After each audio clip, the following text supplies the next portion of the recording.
was then I knew he had been serious when he told me to have an ambulance waiting. Many of his group didn't approve of this sneaky low-life technique and began rooting for me. This morally finished him. I beat him from one end of the building to the other until he asked if he could wash the blood from his face. I granted him this and leaned against the wall. As he bent down to use the water from one of the fire buckets we kept near each entrance, he suddenly straightened and swung a haymaker with all his might, right at my head. Though my reflexes were never better, he only missed me by hair, driving his hand into the sharp wall molding that separated the lower wood paneling from the upper asbestos sheeting. He screamed from the pain and the sight of the bloody mess that remained of his hand, and plunged it into the fire bucket, coloring the water instantly with his blood. Before I knew what I was doing, I began to punch at his head until I was dragged off by some of the crowd. He ran out the door, and the fight was over. I cleared $60 from my bets, after giving the sergeant $13 for his assistance. Knowing I won the equivalent of 2 months' pay didn't help the disgusting way I felt. The next day I was called into the commander's office and was offered an easy job at the officer's lodge. The job consisted of keeping logs burning in the fireplace during the night hours from 11 p.m. to 7 a.m. A small private room came with the job, plus eating privileges with the kitchen staff. The officials evidently thought it best to disassociate me from the rest of the camp for everyone's good. Their concern was unnecessary, because just that morning the old camp regulars passed the words they were willing to let bygones be bygones, if we were willing. Their bully boy was in the hospital having his hand operated on. They didn't care if he returned, as he was finished regardless.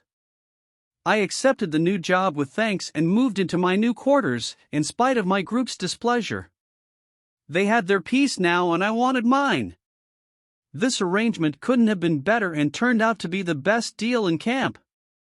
On starting duty at 11 p.m., I would check the fire and put what logs were needed to hold it until 3 a.m. I would then go to bed to be awakened by my alarm, and toss some more logs to hold it until 6 a.m. and go back to bed. Each morning I would clean out the ashes and set more logs to burning. That was the job, and now, finished with work, I could enjoy the rest of the day. Most of my off time was spent exploring the area of caves, streams, and canyons. These were tranquil and thoughtful days, but, unfortunately, were not to last. I was into my job about 2 months when the camp closed down and we transferred to Jefferson Barracks. This was an old Army fort located on the banks of the Mississippi River in South St. Louis. Most of us were assigned jobs helping to build an Army recreational camp in Forest Park. This was a huge, old cultural area where St. Louis located their zoo, opera, symphony, museums, memorials, etc. It was 1941 and the government was preparing for the possibility of a Second World War. Hitler was raising hell in Europe and grabbing everything in sight, so there was a good reason for concern. Given the job of plumber's helper, which I disliked, I traded it for that of a carpenter's helper. The weather was colder and the job more difficult, but time seemed to go faster. I had only 6 more weeks of my enlistment left and was anxious for discharge. Being bounced from camp to camp was a pain in the ass. Shortly after arriving at Jefferson Barracks, the same old bullshit started, just as it did at Merrimack Park. This time I wasn't directly involved.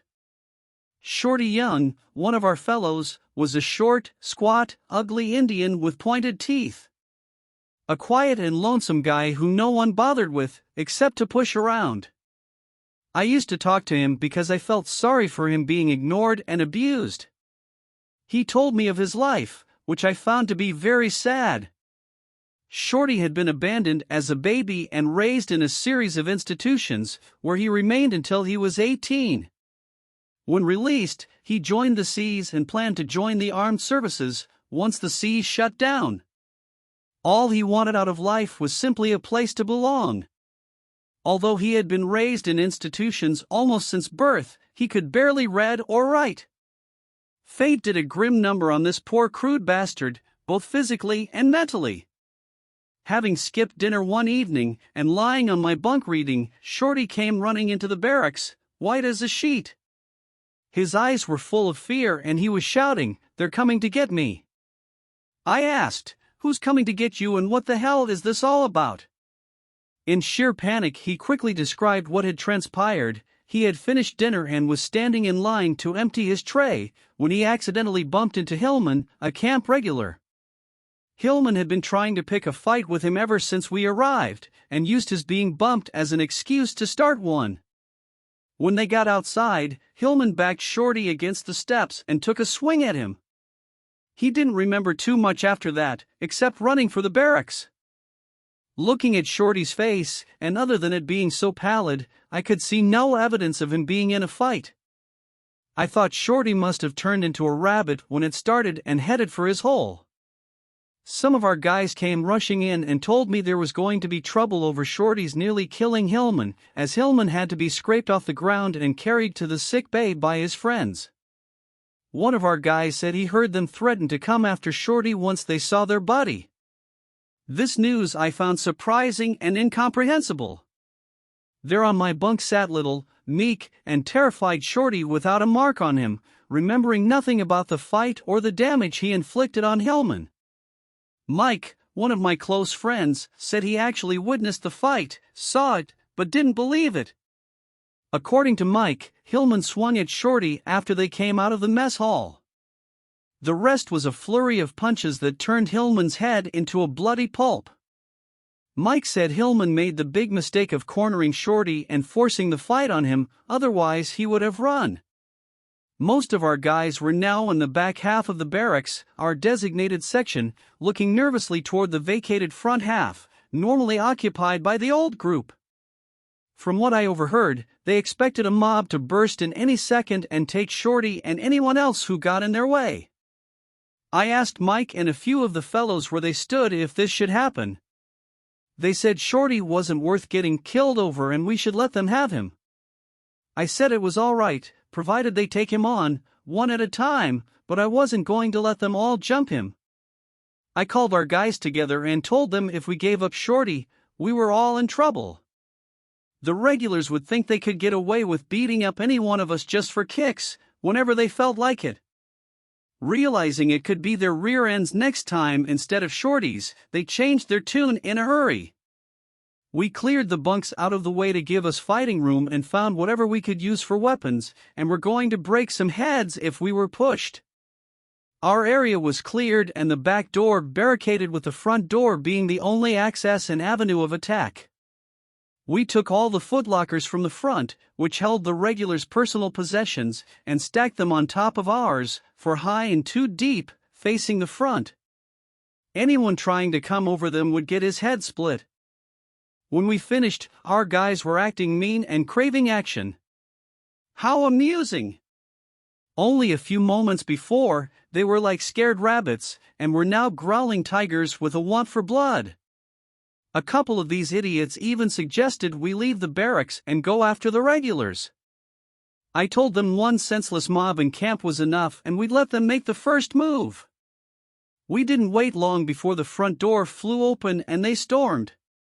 When they saw half of the building was barricaded with their lockers, we were armed with pokers, shovels, fire logs, etc. They got the picture fast. With a smile on my face, I asked them what they had in mind because whatever it was, we were in a friendly mood and wished to be accommodating.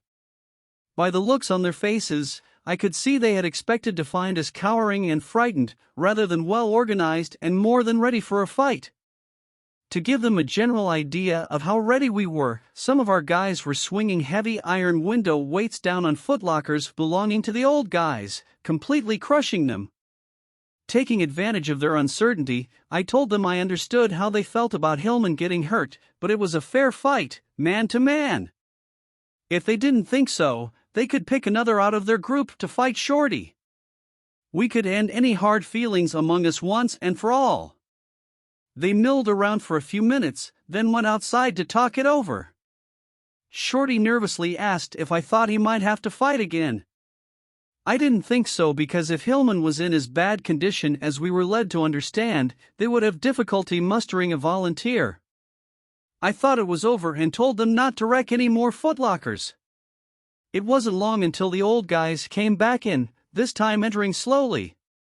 Their spokesman said they had mutually agreed that, although Shorty went overboard in giving Hillman a beating, it was a fair fight.